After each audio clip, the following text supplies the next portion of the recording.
Listen to them bleat. Listen to the chorus of the virtuous, the compassionate, the morally awakened, all singing the same song, all feeling the same feelings, all championing the same causes with the same words, as though they downloaded their souls from the same server and called it enlightenment. You, yes, you who feel so deeply about the approved causes, who signal your virtue with the precision of a well-trained animal, who know exactly which emotions to display and which opinions to hold before you've even thought about why. Let me ask you something that will make you uncomfortable. When was the last time you felt something that wasn't first validated by the crowd? When was the last time you held a belief that might cost you friends? When did you last say something true that made the room go silent? When did you last stand alone? Never? Then I tell you this. What you call empathy is often just conformity wearing a halo. What you call compassion is often just cowardice that has learned to perform concern. And what you call caring for others is frequently nothing more than your terror of standing apart from the herd, dressed up in the language of love.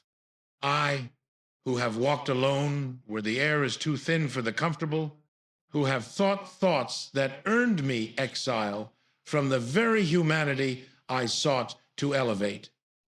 I know the difference between true compassion and its counterfeit, and I am here to show you the sheep you have become, bleating loudest about love while trampling any wolf brave enough to leave the flock. The stakes? Remain in the herd, and you will live a borrowed life, feeling borrowed feelings, thinking borrowed thoughts, dying without ever having been yourself, or dare to step outside the circle, into the cold and terrifying freedom where your own conscience must guide you, and discover what true compassion looks like when it flows from strength rather than from fear. Watch how morality works in your age. Observe the mechanism. Every few months, a new cause emerges, a new outrage, a new approved emotion. And like clockwork, like sheep hearing the whistle, you all turn in unison. You all feel the same righteous anger. You all post the same black squares, the same hashtags, the same rehearsed performances of care. And you feel good about this. You feel virtuous. You look around at all the others performing the same ritual and think, yes, we are the good ones. We are the compassionate ones. We care. But I ask you, do you care? Or are you simply too afraid not to care in the prescribed way? Consider the anatomy of your empathy. Do you feel outraged about issue X because you independently investigated and reached a moral conclusion? Or because everyone in your feed is outraged and silence would mark you as suspect?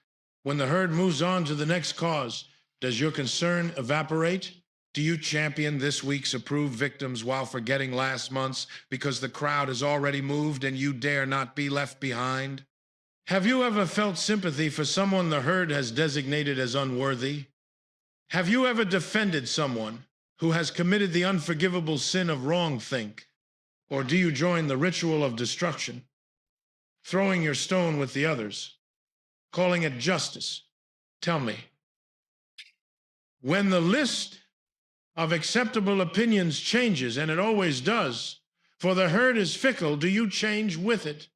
Do you perform elaborate justifications for why you now believe the opposite of what you believed last year, never once admitting that you simply follow fashion? This is not conscience. This is not morality. This is the herd mechanism in its purest form, the ancient instinct of prey animals who know that separation from the group means death.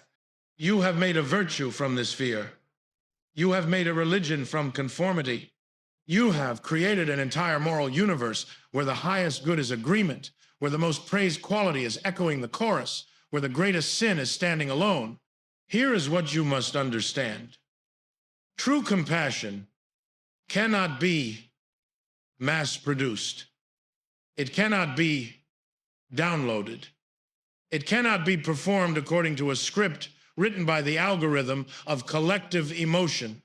Real empathy, the kind that would actually transform the world rather than simply signal your position in it, emerges only from those who have dared to think alone.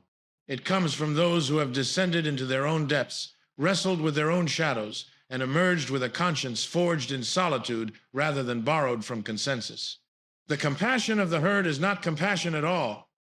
It is the bargaining of the weak who know that if they bleat loudly enough about approved causes, they can purchase safety from the group's judgment. It is insurance against exile. It is the price you pay to remain in the warm center of the flock, protected from the wolves of independent thought. Let me tell you what happens when someone tries to leave your herd. Watch carefully, for this reveals everything about your so-called compassion. Someone among you begins to question. They think a thought that doesn't fit the approved narrative. They express sympathy for the wrong person, or doubt about the right cause, or they simply ask a question that suggests the moral clarity isn't quite as clear as everyone pretends. And what do? You who claim to care so deeply, you who perform such elaborate rituals of inclusion and love, you destroy them. Oh, you don't call it destruction. You call it accountability. You call it justice. You call it protecting the vulnerable. But watch what actually happens. The one who dared to step outside the circle is immediately surrounded. The bleating grows louder, more frantic. The accusations fly. Dangerous. Evil.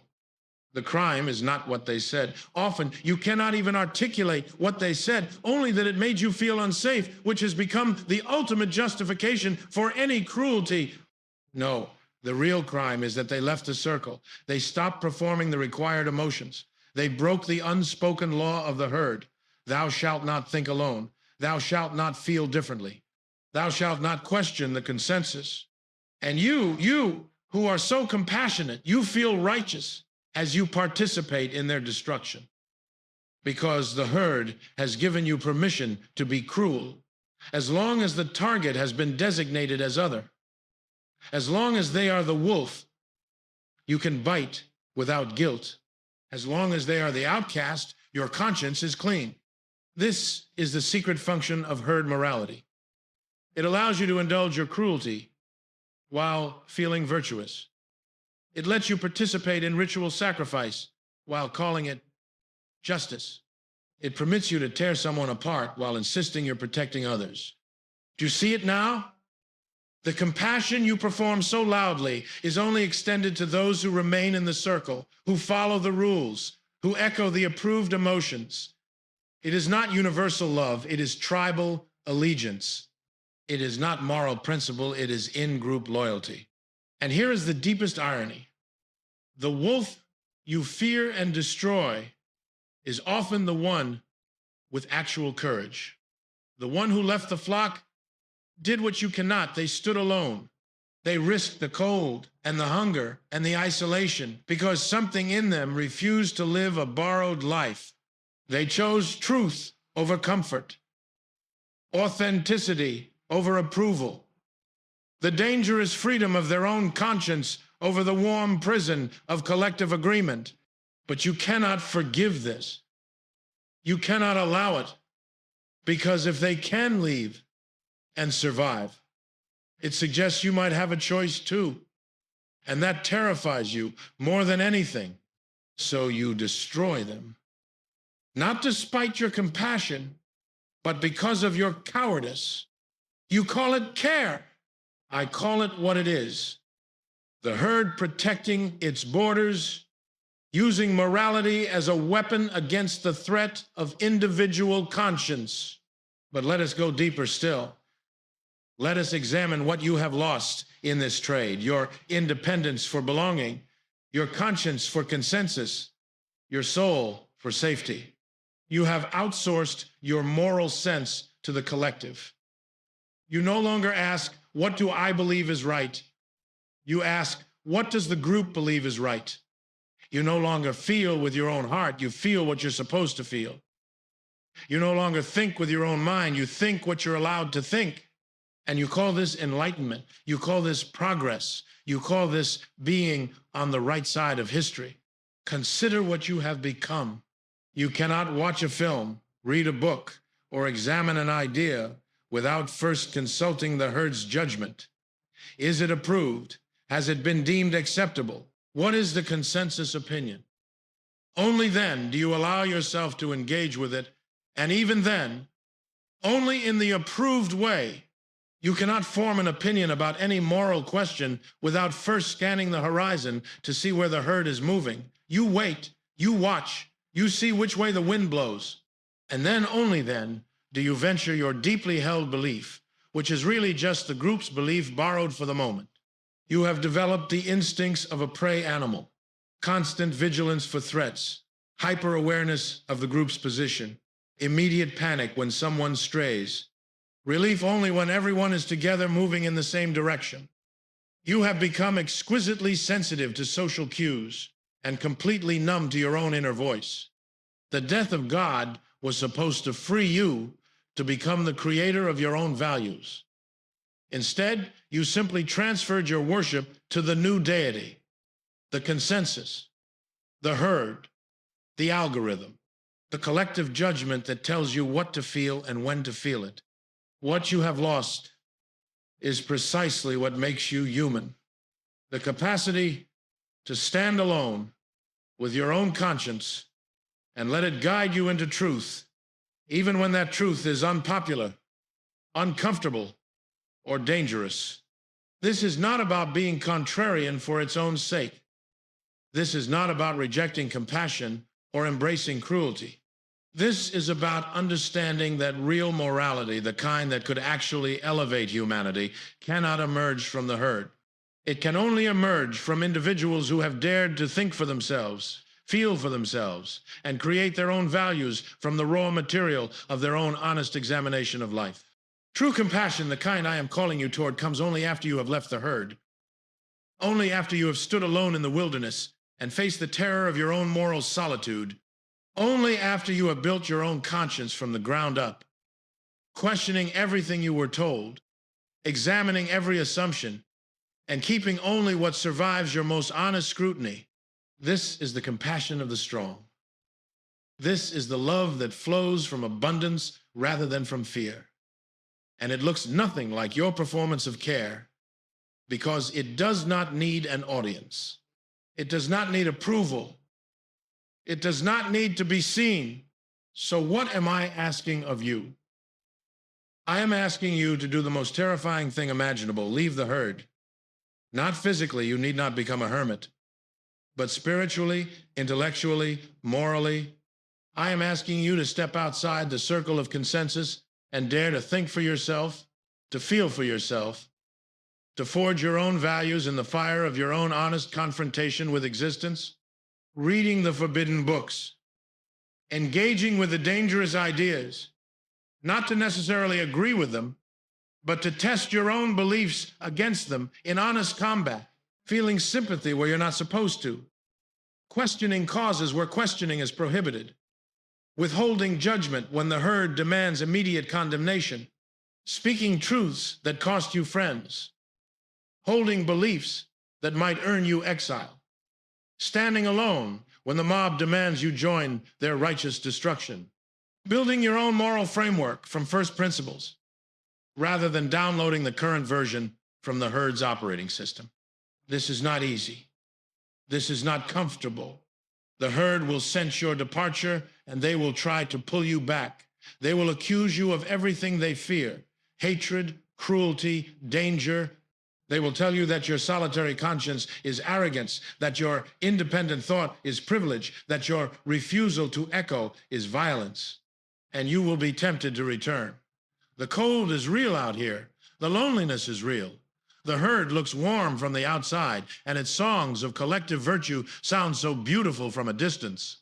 But here is what you discover if you stay in that solitude long enough to let it transform you.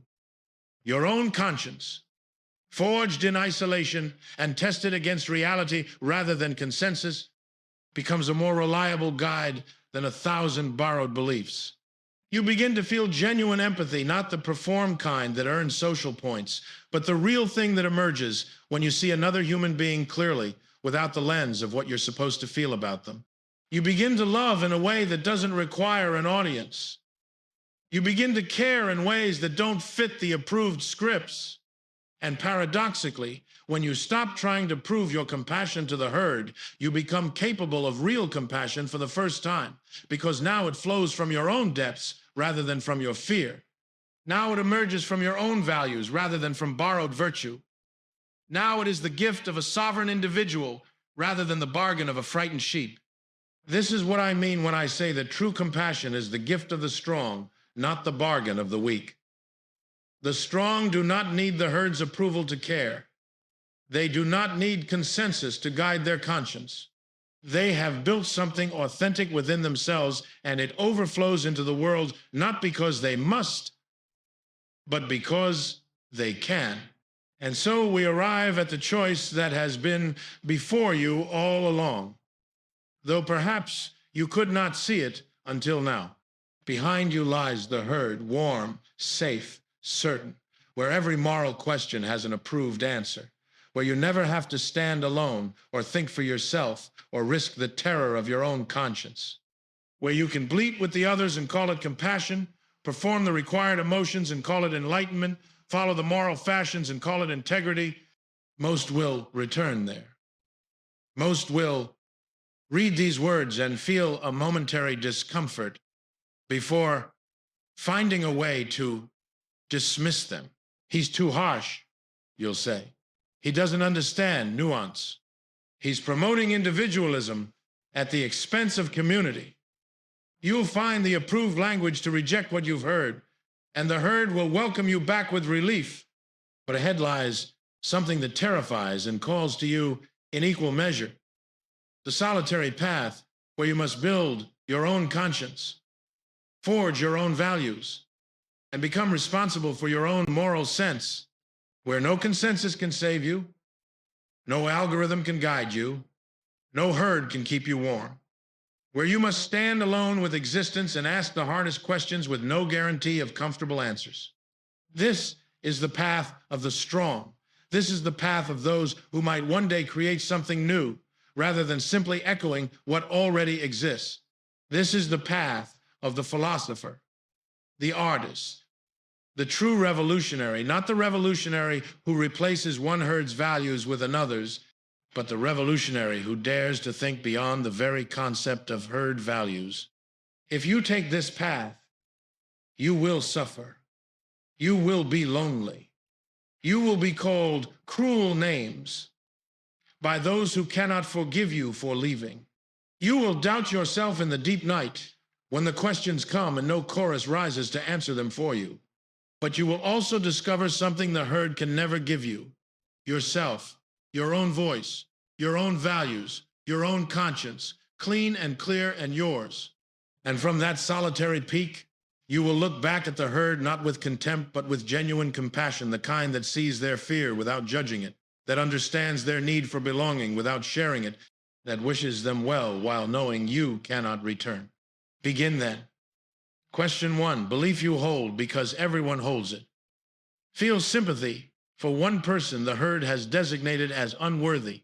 Think one thought that frightens you because it doesn't fit the approved narrative. Not tomorrow, not when it's safe, and when the bleating grows loud, when they call you wolf and surround you with their righteous accusations. Remember this: the sheep inherit the pasture, but the wolf, the one brave enough to leave, inherits the whole wide world and discovers that the freedom to think and feel and create from your own depths is worth every cold night outside the circle.